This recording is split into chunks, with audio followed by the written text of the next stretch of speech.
Well, how are we doing, folks? You join me on another day in the shed with this Beetle behind me here, this 1974 Beetle that we're trying to resurrect. So, in the last video you will have seen me servicing it, changing the oil, adjusting the tappets, refitting all the new ignition system components and that type of thing as well too. So today what we're going to do is look at the fuel system. So what I've done so far is I've actually fitted the carburetor. So let's have a look at this. Okay, so I know not everybody is going to have access to an ultrasonic bath, but I do. So I was able to take the carburetor apart, give it a good clean, and make sure all the jets are cleaned out.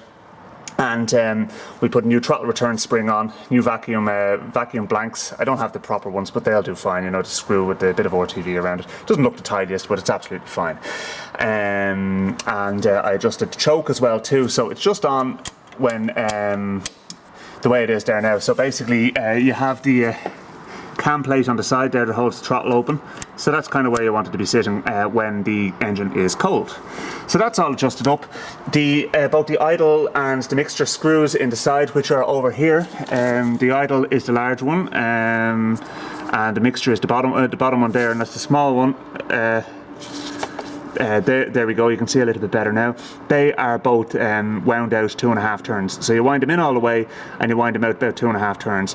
It helps just to put a little bit of Vaseline on the O-rings on them, just so that they turn freely and you're not binding up on the O-ring, and that's going to give you a false starting position. So anyway, let's oh, incidentally, I actually replaced the stud on the front of this as well too, and I have a nylock nut on as well, a nylock nut on the back.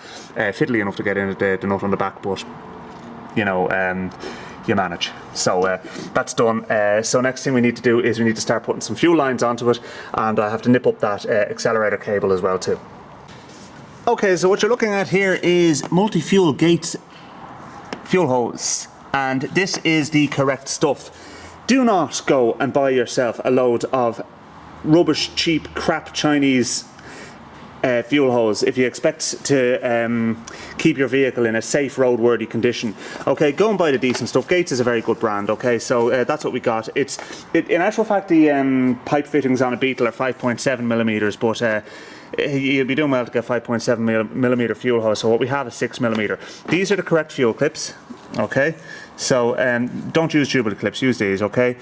And don't put your fuel filter in the engine bay. You put your fuel filter under the car, away from sources of ignition and heat, because they're a point of failure. So you have good, safe fuel hose with the correct fuel clips on, and you put your fuel filter up towards the front of the car is probably the best place, near the fuel tank. So we'll get into that now in a minute. Let's get the fuel pipe on first of all. I think what we'll do is we'll just try and run it off a can of petrol before we actually start getting into the rest of the fuel line replacement, and see how we get on there. Okay, so we have our fuel setup fairly well done here now. So we have the accelerator cable is on, the throttle linkage is adjusted, the carb is set up for basic running, so we need to tweak that when it's running. We have a fuel line going from the fuel pump to the carb with the correct clips on, and then from the carb down to a can of fresh fuel here. So the next thing we need to do is we need to blank off. There's a little vacuum takeoff down in there, which you can see if I turn on my light. There you go. So that needs to be blanked, and then that needs to be blanked as well too. So that will eventually connect to the distributor, and then this one will connect to the airbox as well. And we need to run an electrical wire from the positive side of the coil to the fuel cutoff solenoid and to the choke. And we can then start, we can try and start it. So let's see how we get on. Okay, if you hear a bit of noise or mutterings in the background, the local VW contingent is rapidly multiplying here and behind me, drinking coffee and eating pasties and all that sort of stuff. So yeah, but anyway, we're going to give this a start, or at least hopefully. We have fuel, we have power. I've got the battery in. I blanked up any currently unused vacuum connections, and it's going to take a bit of cranking now because obviously we have no fuel in the float bowl. But let's leave it crank and see what it does. I fully expect it's going to pump out some serious smoke when it starts at first, but hopefully it settles down nicely and we can start tweaking. So let's see what happens.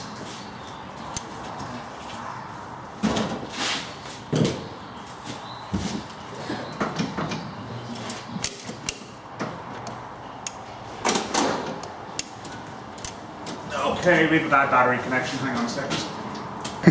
There's the bonding lead for the battery, the earth strap basically, and you can see she's in a pretty bad way. So I'd say that's our problem. So just trying to clean it up. I don't actually have any emery or anything here, so I'm just trying to scrape it with a scraper and a knife. So should do the trick anyway. We'll see how we get on.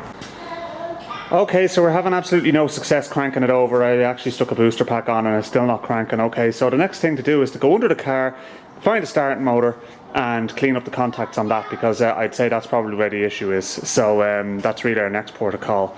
Then beyond that, we're into earthing points and that kind of thing. I always did think that with this car it was going to be this kind of situation where I'd be chasing problems. So this is our next episode, let's just say. Okay, so yeah, we have some sort of action here now. Anyway, you'll see that there's a big heavy lead going over to the top of the alternator there, and essentially what I've done there is I've made a ground directly from the battery to the engine. So that means we can get it cranking. It's actually the grounding strap is what's wrong.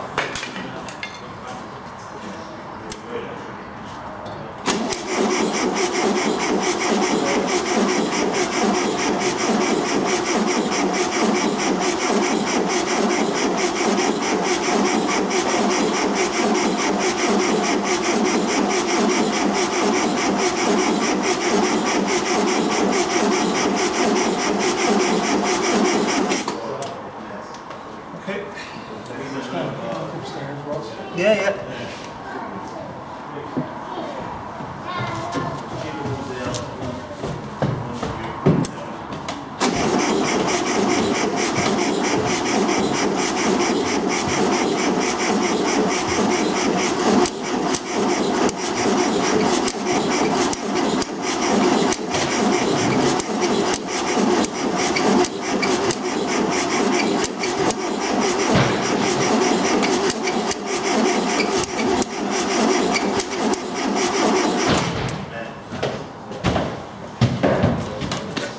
Just throw a little dribble of petrol down the carburetor here and see if that helps.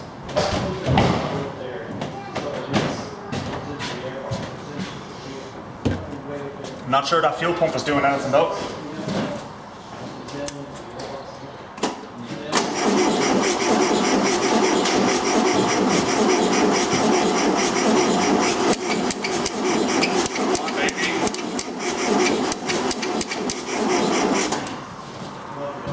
Okay, a bit more petrol down the carb. Use a tube.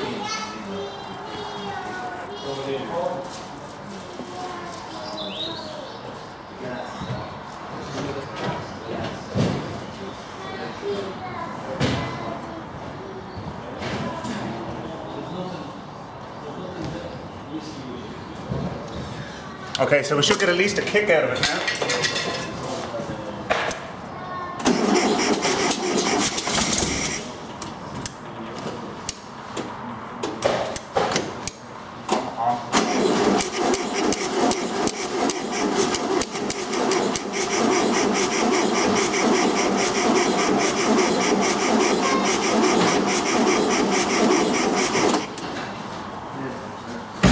Said I don't think that fuel pump is doing anything there, folks. Okay, so I filled the float bowl. I think we've got a dead fuel pump. So that is something I had mentioned earlier on in the game. So if you want to go ahead there, Darren.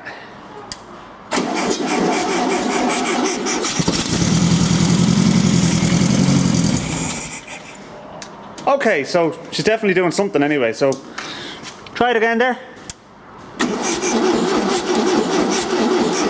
I only got a little bit of fuel into the. Let's see now. We're going to just check and see if there's a pull on the input fuel line into the fuel pump. Try it again there. Okay, stop there now. No, there's nothing happening there. It's a dead fuel pump there.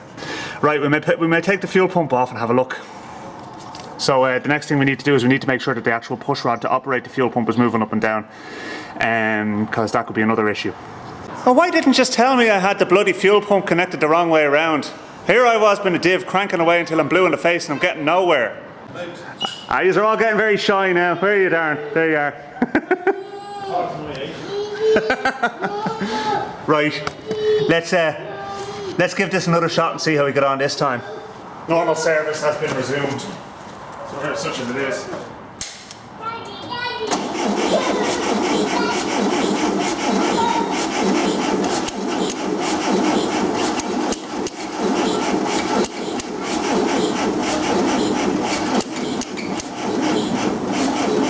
Don't die me now. Here, I've connected that booster pack again.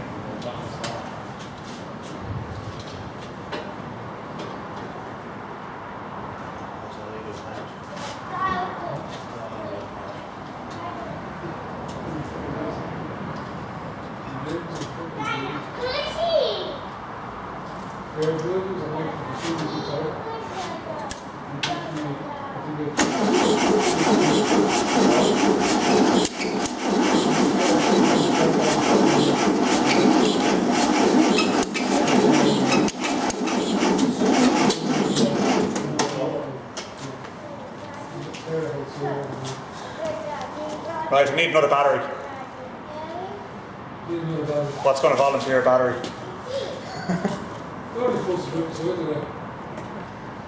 Yeah.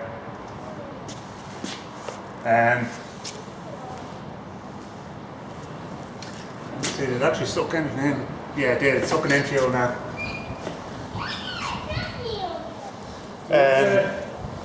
We'll back my bus in and take away all that. What? We'll back the bus in and take away all that. You can take the battery out, yeah. We can give it a go. See. Let's just see if it can start now.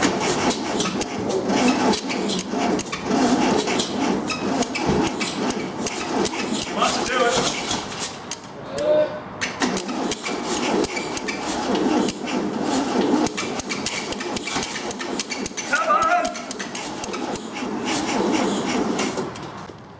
Okay, fresh battery. Let's give it another go.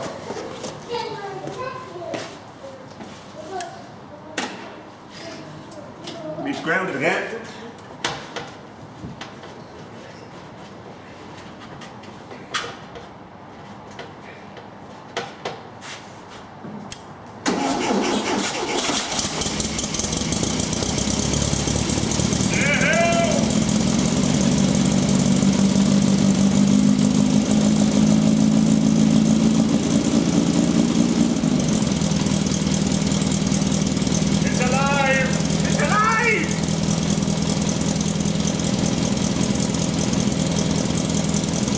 It's behaving itself a lot better than it did the last time it started. Right, let's give it a flick.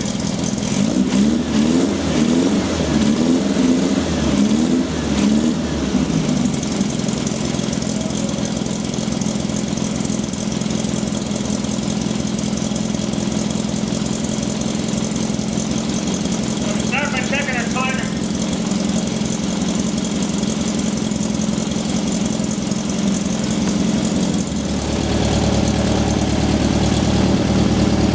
You guys over here so you can see what we're doing.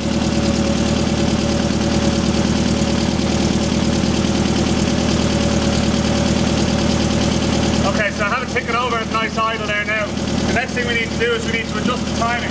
But I have to back off the distributor nut first of all. Find any of my tools.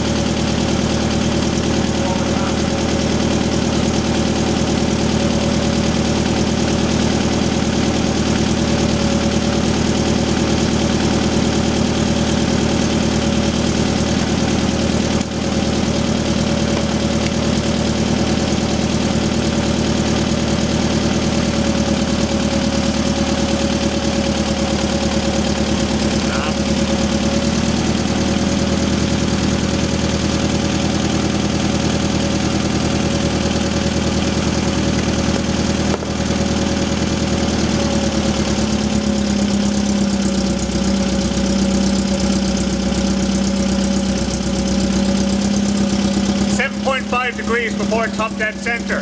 It's the first mark to the right of the top dead centre mark on the pulley.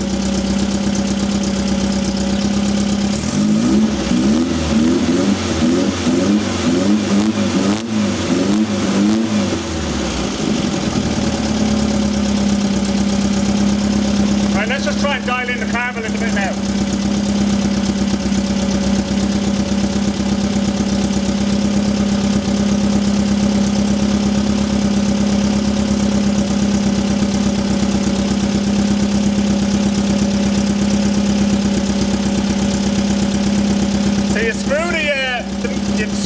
extra screw in until the revs just start to drop, and then back out a half a turn.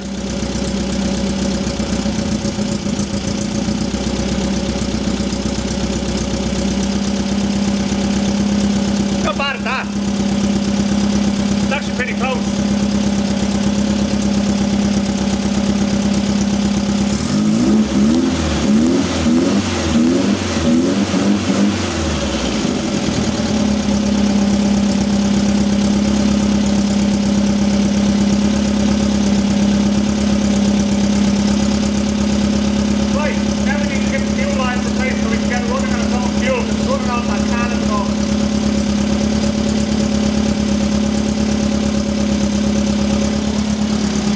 Okay, so I'm pretty happy with that now.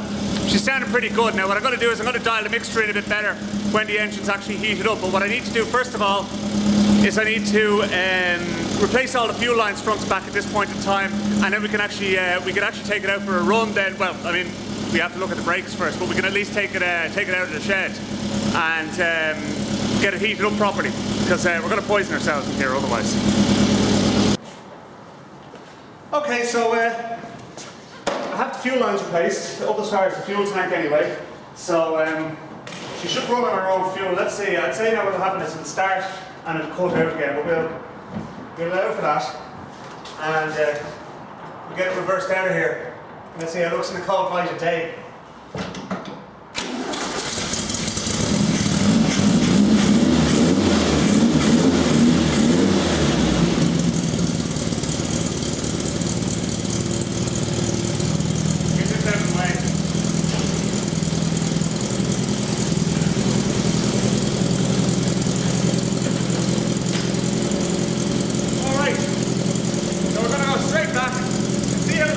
Outside, and then we might be able to do a few more bits and pieces down there.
Binding, but they're the only brakes we have. There's literally nothing else, so we need to investigate the brakes. But let's finish the engine first.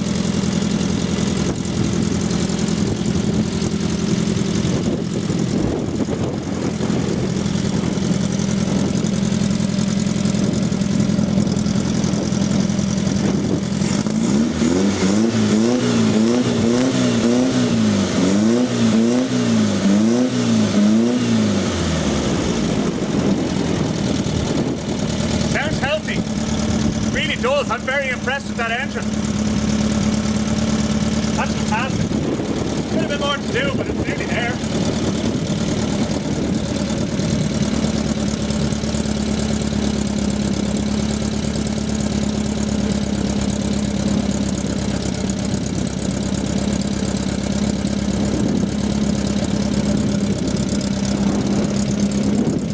Right.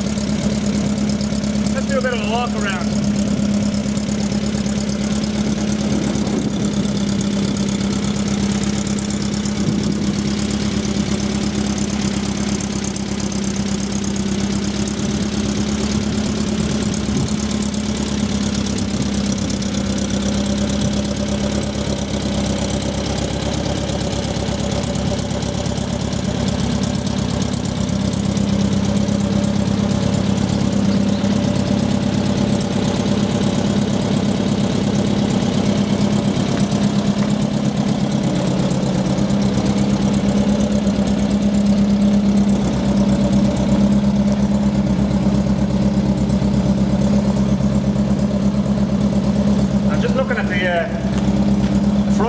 wheel there. There's no way in hell that has any turning circle whatsoever with that sort of clearance. I mean, that'd rub straight away. It's almost like the suspension's actually dropped on the front. We need to investigate that. At the very least, we know we have a good engine now, you know. I mean, that's a great thing, like, you know. But now we've the suspension and brakes to do, and the steering, obviously, as well too. Electrics, we can see what works and what doesn't work. Yeah, take a bit of work, but to be honest with you, it's a project I'm enjoying so far. So let's see now.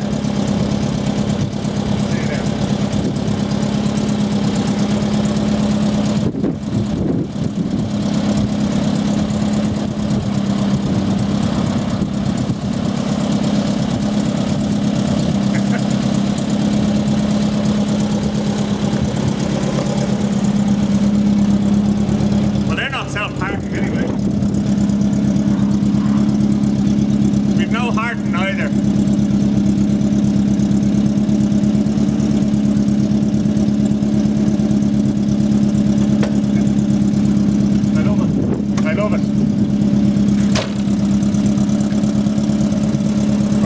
Running on the fuel that's in the tank at the moment, and it seems happy enough with that.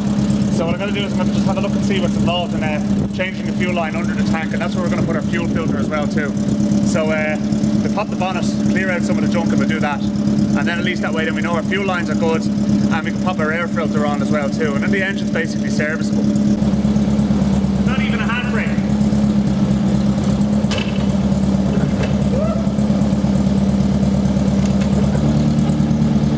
What the fuck? The seat fell off the rudder. I wanted to try to reverse it.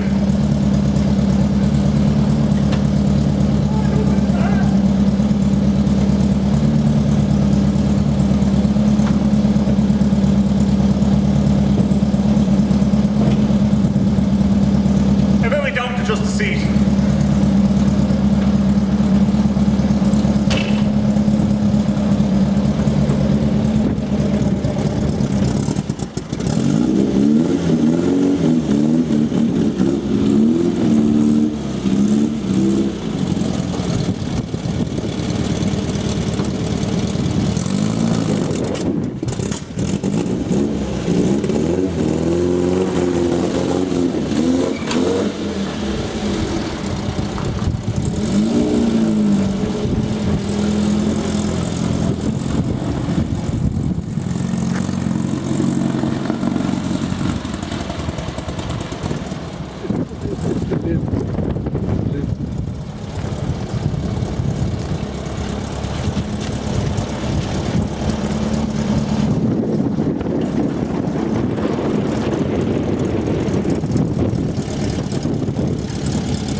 Out of the way.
Such as it is. With no brakes, The engine's as spluttery as all hell, and yeah, so we have an engine, we've got a clutch, we've got a gearbox. So now we need the rest of the car to work for us.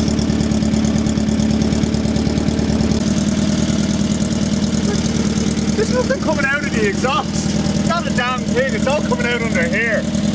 Empty's finest single quiet pack BEETLE. Yikes. Well, it's not. I won't burn myself on it anyway. It's stone cold. Anyway, folks, let's leave it at that. To be honest with you, I don't think we're going to do any more today. But we'll pick this up another time. There's still lots to do in this car. This is going back on the road. Remember that, okay? So yeah, don't forget to like and subscribe, and I'll see you in a future video. Thanks for watching. We had to get Darren out to try it.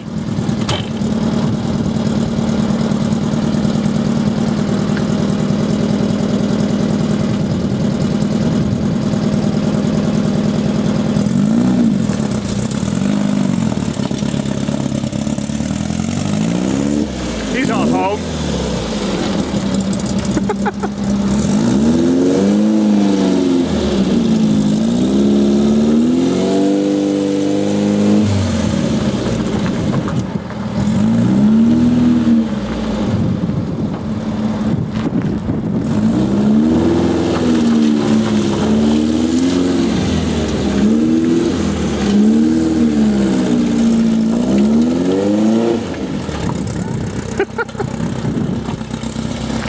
What a car!